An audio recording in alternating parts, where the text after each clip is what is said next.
Buenos días a mis estudiantes del grado séptimo. El día de hoy en nuestra clase sociales vamos a conocer la historia del Imperio Bizantino o Imperio Romano.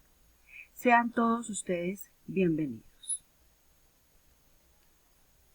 El Imperio Bizantino o Imperio Romano de Oriente tiene su comienzo en el siglo 395, cuando Teodosio el Grande dividió el imperio entre sus dos hijos.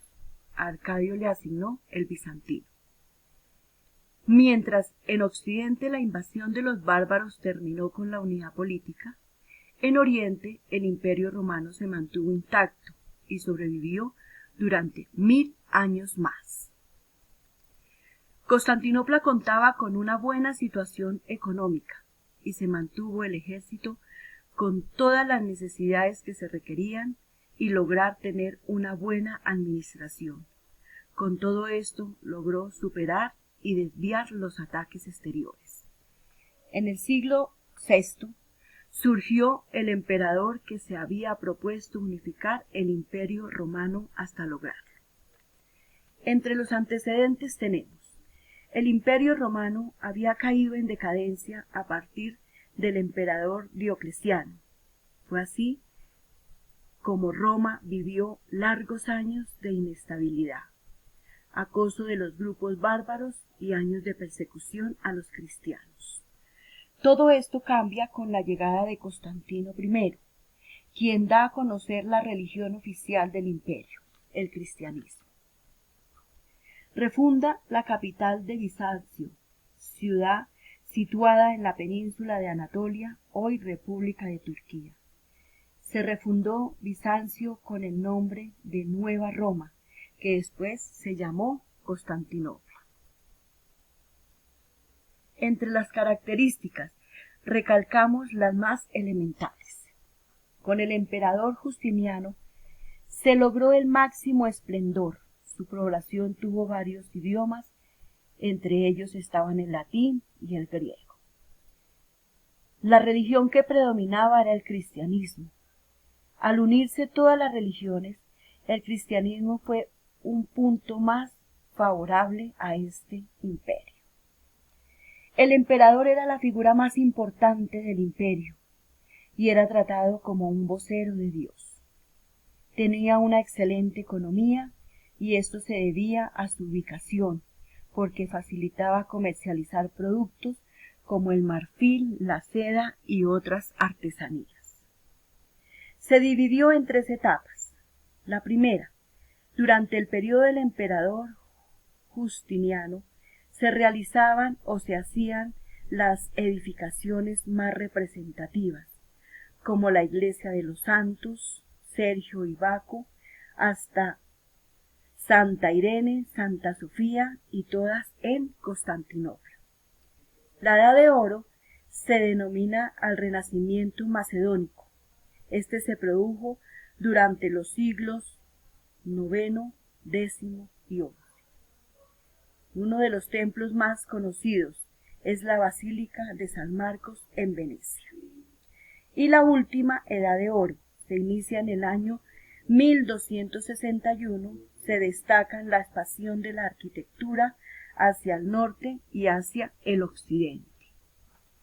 La caída del Imperio Romano.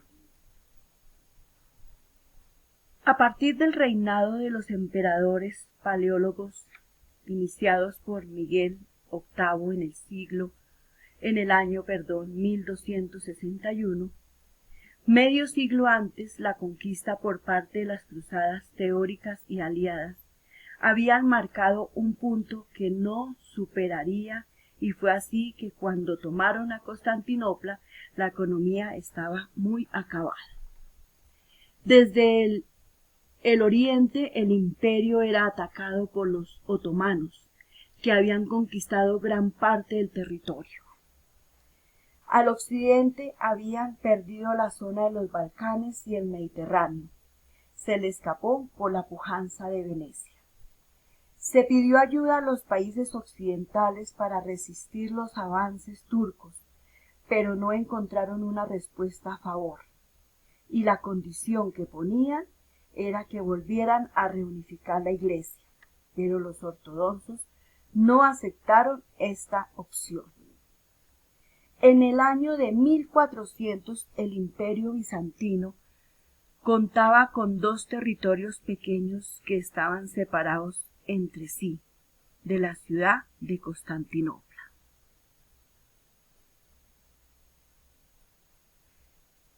La toma de Constantinopla. Los otomanos presionaron hasta llegar al punto cuando Mehmed II puso sitio a Constantinopla. Esto duró 2 meses. Las murallas eran el obstáculo que habían sido durante casi 1000 años.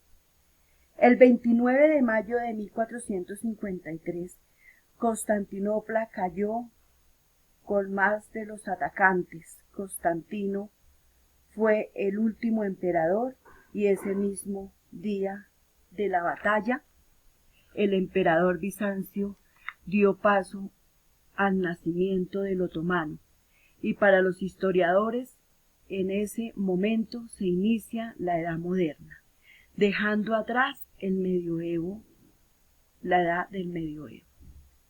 En lo cultural sobresalió la cultura de la arquitectura y de las artes. Se destacaban por su riqueza, su pujanza, su belleza, y más tarde se transmitió a los países que la independizaron.